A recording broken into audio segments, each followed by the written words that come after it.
Spotify. So while we originate here live every morning, Monday through Saturday in Medora, during at least the foreseeable days of the national pandemic, the recordings are available elsewhere. And if you listen on Spotify or listen on YouTube, well, then you don't have to see me right here in Medora. I enjoy seeing your comments and questions that come in via the comment section here on Facebook, and look forward to continuing a dialogue here, celebrating the history of Theodore Roosevelt, the history of our country, the progress of humanity. Theodore Roosevelt is an inspiring figure. I enjoy greatly performing on stage as Theodore Roosevelt. Will do so again for this, my 9th summer in a row here in Medora, where I work with wonderful colleagues all throughout Medora. We need your help. We're hiring. We plan to put on the Medora musical this summer. The Teddy Roosevelt Show and other entertainments will occur here. We hope you might be interested in visiting Medora.com. Good jobs for your college students and others in the family looking to do something really productive this summer. And meanwhile, enjoy the wilderness and the outdoors, the inspiration of the West.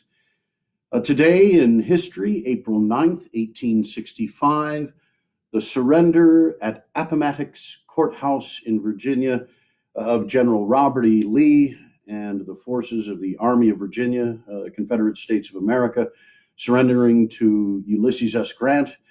For all intents and purposes, the end of the Civil War, but as Civil War historians know, months of skirmishes ahead, that sort of a thing. But certainly a wonderful place to stop, a historic site there today at Appomattox Courthouse, perhaps on your way eventually to visit Pine Knot, the Edith and Theodore Roosevelt Pine Knot Foundation nearby Keene, Virginia. A wonderful little retreat about which we'll hear more.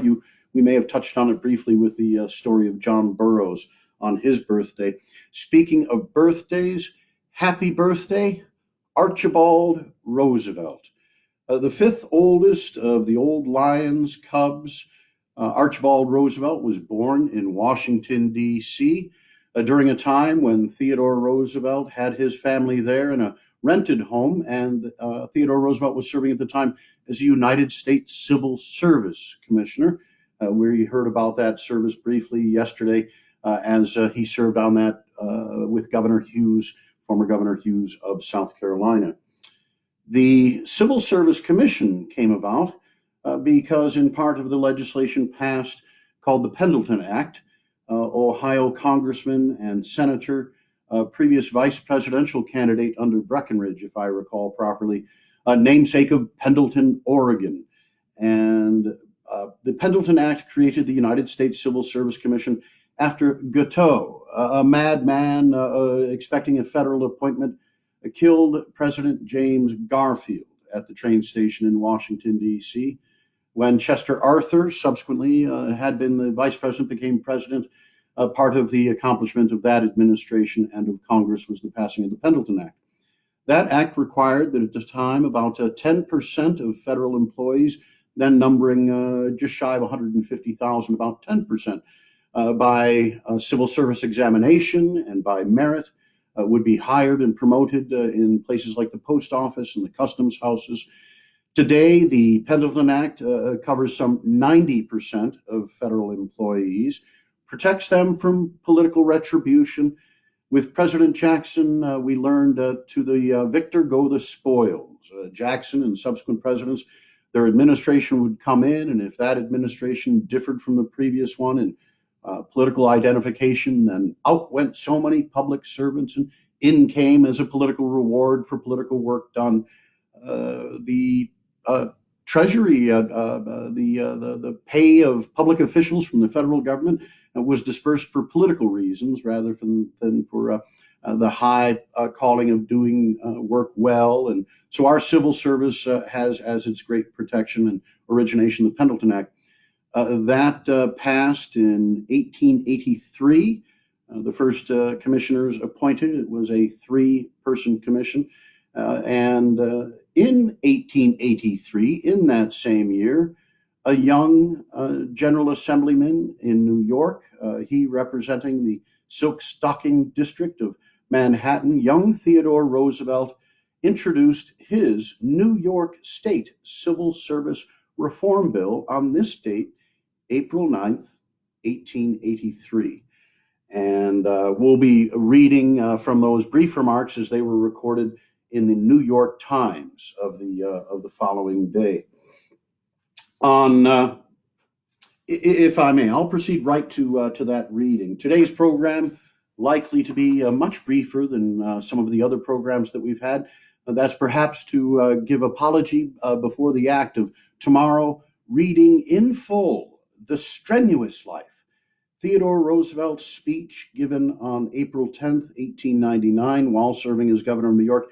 He gave the speech to the Hamilton Society in Chicago, Illinois, and that speech, I think, will be of interest to you.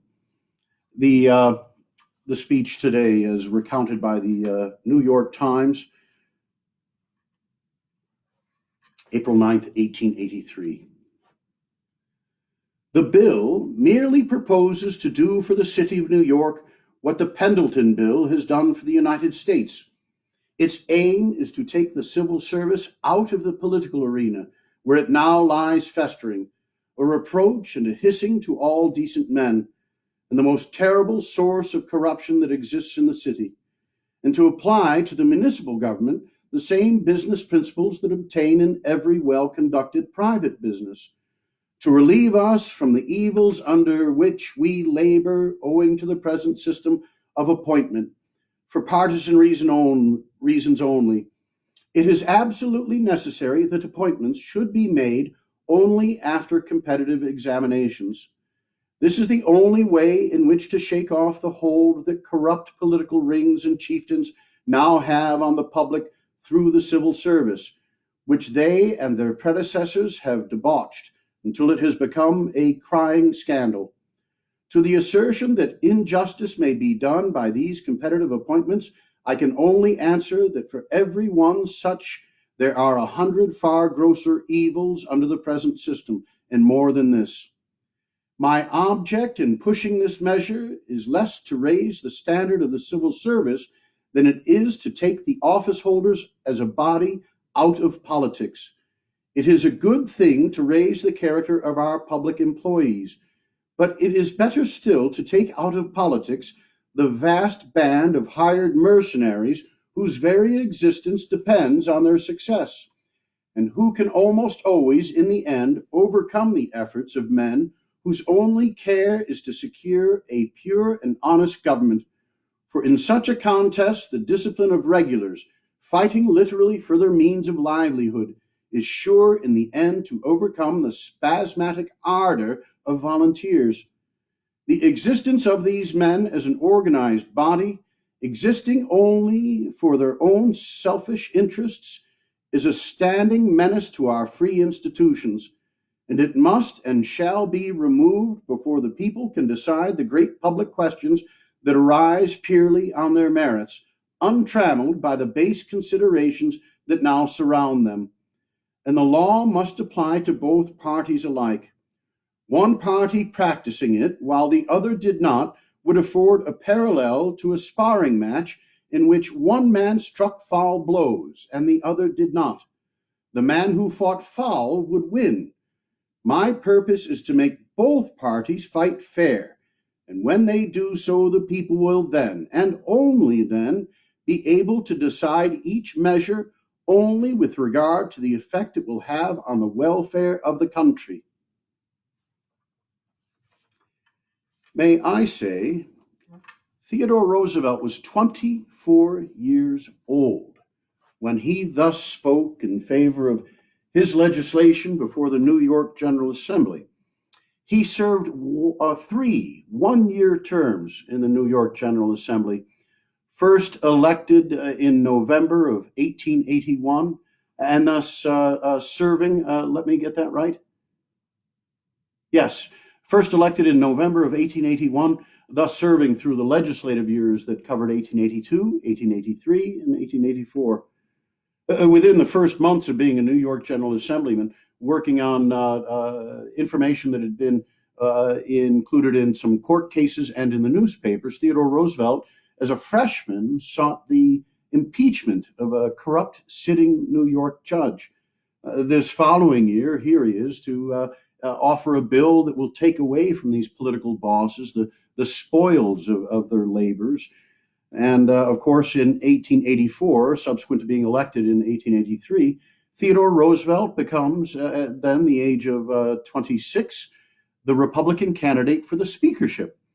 It was a foregone conclusion, but the Democrats were split between the Tammany Democrats and the upstate conservative Democrats, men like Grover Cleveland, the newly elected governor from Buffalo. And so during that schism, it was unable to have a speakership arrived at. When the Democrats finally came to a compromise speaker, Theodore Roosevelt, at the age of 26, became the minority spokesman, the head of the Republican caucus in the General Assembly. And perhaps that may speak to the reason why, when his daughter Alice was born on the evening of February 12th, 1884, and word came by telegram on the 13th that he was a father. Congratulations were all about. Even his political opponents were happy for him. It was soon thereafter that a second and ominous telegram came, and that telegram famously sending Theodore Roosevelt down the Hudson Valley through what the newspaper called a suicide fog. The train had to go slowly, and Theodore still raced to the home. Earlier in the evening, Brother Elliot had greeted a fellow family member with the words, "There is a curse upon this house," the house in which Father Theodore Roosevelt had died, indeed embraced by Elliot throughout the final days of his life. Those words were shared, that there was a curse upon this house. Mother is dying, and Alice is too.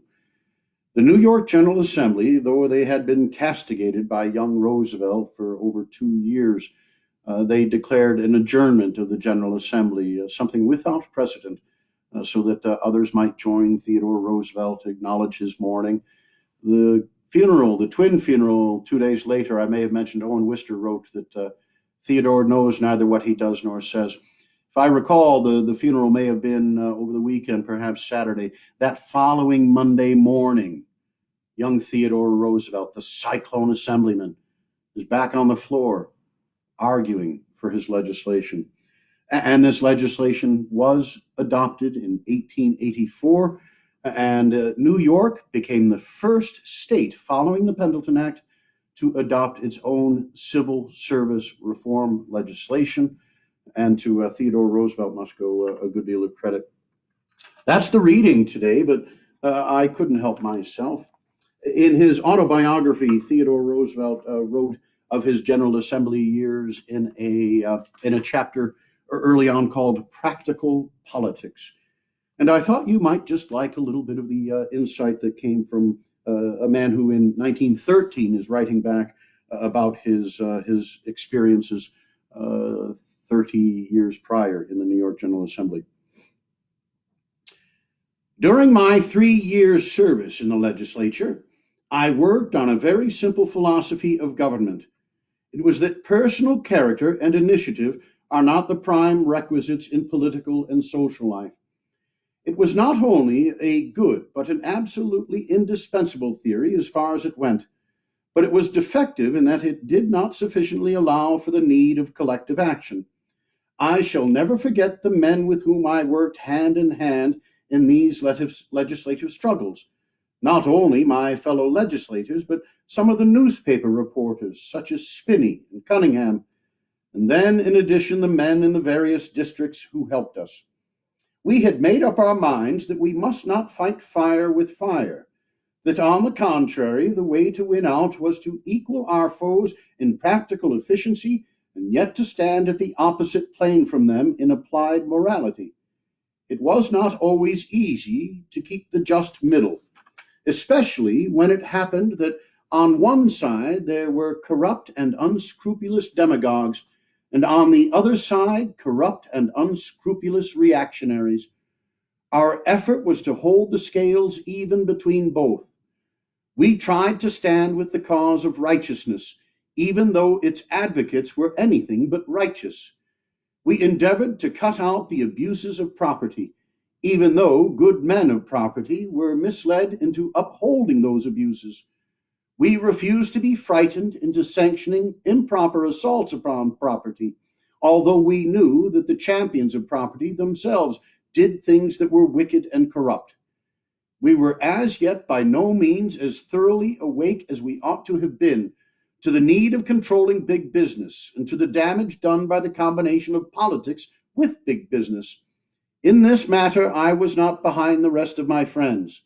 Indeed, I was ahead of them, for no serious leader in political life then appreciated the prime need of grappling with these questions. One partial reason, not an excuse or a justification, but a partial reason for my slowness in grasping the importance of action in these matters, was the corrupt and unattractive nature of so many of the men who championed popular reforms, their insincerity, and the folly of so many of the actions which they advocated. Even at that date, I had neither sympathy with nor admiration for the man who was merely a money king, and I did not regard the money touch, when divorced from other qualities, as entitling a man to either respect or consideration. As recited above, we did on more than one occasion fight battles in which we neither took nor gave quarter against the most prominent and powerful financiers and financial interests of the day. But most of the fights in which we were engaged were for pure honesty and decency, and they were more apt to be against that form of corruption which found its expression in demagogy than against that form of corruption which defended or advocated privilege. Fundamentally, our fight was part of the eternal war against powers that prey, and we cared not a whit in what rank of life these powers were found. To play the demagogue for purposes of self-interest is a cardinal sin against the people in a democracy, exactly as to play the courtier for such purposes is a cardinal sin against the people under other forms of government. A man who stays long in our American political life, if he has in his soul the generous desire to do effective service for great causes, inevitably grows to regard himself merely as one of many instruments, all of which it may be necessary to use, one at one time, one at another, in achieving the triumph of those causes. And whenever the usefulness of any one has been exhausted, it is to be thrown aside. If such a man is wise, he will gladly do the thing that is next, when the time and the need come together, without asking what the future holds for him. Let the half-god play his part well and manfully, and then be content to draw aside when the god appears. Nor should he feel vain regrets that to another it is given to render greater services and reap a greater reward. Let it be enough for him that he too has served, and that by doing well, he has prepared the way for the other man who can do better. Oh my, I'm sure many could do much better than me trying to bring the history of Theodore Roosevelt alive, but it's a joy and a pleasure for me to do so. I feel as if I may have given short shrift to Lieutenant Colonel Archibald Roosevelt. Let's go back, if we may, to just celebrate that boy in the White House who, of course, was the owner of Algonquin, the calico Shetland pony that young Quentin brought into the White House and up the freight elevator to go and see Archie. When asked why, he explained that his brother Archie wasn't feeling well, and he knew that he would feel better if he could just see his favorite pony. It's to Archie that goes some credit for the White House Christmas tree. In Theodore Roosevelt's administration, being a conservationist, he didn't think that chopping down these pine trees was healthy for the forests, and he prohibited there being a Christmas tree in the Roosevelt White House. Young Archie, with the help of a White House electrician, was able to sequester a small Christmas tree into one of the closets off of the family's quarters, and to have that tree lit with lights and other decorations, and revealed that Christmas tree at the White House to the Roosevelt family, much to the delight of Theodore Roosevelt and Edith Roosevelt. For Gifford Pinchot, Theodore Roosevelt's friend, a boxing and wrestling partner, the head of the Forest Service eventually, that great forester informed Theodore Roosevelt that actually the thinning of the forests, that is, the harvesting of small pine trees, would allow the larger trees to prosper, helping to clear out some of the thickly grown forests. This is, of course, before the days of the large commercial Christmas tree farms, which are a very important part of our ecology now. Archibald Roosevelt would have a storied educational career. I do believe being dismissed from Groton, the school that his older brothers had attended. He would go out and take school at the Evans School in Mesa, Arizona. It had a summer campus in Flagstaff, and eventually graduating from Andover, the man would go on to graduate Harvard, just in time to join the First World War. That war declared April 7th, 1917. On April 14th, 1917, Archibald Roosevelt married Grace Lockwood in Massachusetts, and then went off to war. Archibald Roosevelt, Captain Archibald Roosevelt, was wounded in 1918, came back to the United States, and was convalescing at Sagamore Hill when on the morning of January 6, 1919, former President Theodore Roosevelt died in his sleep of a pulmonary embolism. It was that day that Archibald Roosevelt cabled his two surviving brothers in France that the old lion is dead. Archibald Roosevelt would join World War II, would join the United States Army, be commissioned a lieutenant colonel, and in New Guinea landed with his forces, fought in action there, was wounded by exploding ordnance in the same lower extremities where he was wounded in World War I. Archibald Roosevelt declared 100% disabled from his wounds in World War I, so declared also in World War II. And Archibald Roosevelt would go on to live a long life. He was a successful financier and banker. He went to work for Roosevelt and Sons, and eventually was the head of Roosevelt and Cross, a bond house that continues in New York City and Buffalo and Hartford, Connecticut, I believe. The late years for Archibald Roosevelt were perhaps made much more difficult. In 1971, while he was at the wheel of an automobile in Oyster Bay, Long Island, New York, where they lived, his wife, Grace Lockwood Roosevelt, was killed in an automobile accident.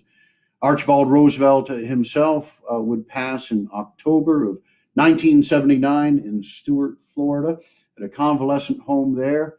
He was the oldest he was the last remaining child of Edith and Theodore Roosevelt. And it was 4 months later, in February of 1980, that his half-sister, his stepsister, Alice Roosevelt Longworth, the daughter of Theodore Roosevelt and Alice Hathaway Lee Roosevelt, that mentioned earlier, it was Alice who would die in 1980.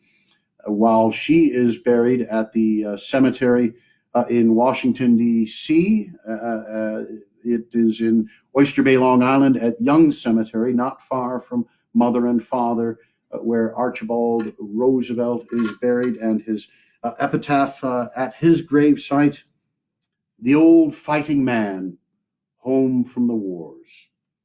Tomorrow, April 10th, the strenuous life, or as you'll hear, something that is also known as the vigorous life, a little story there.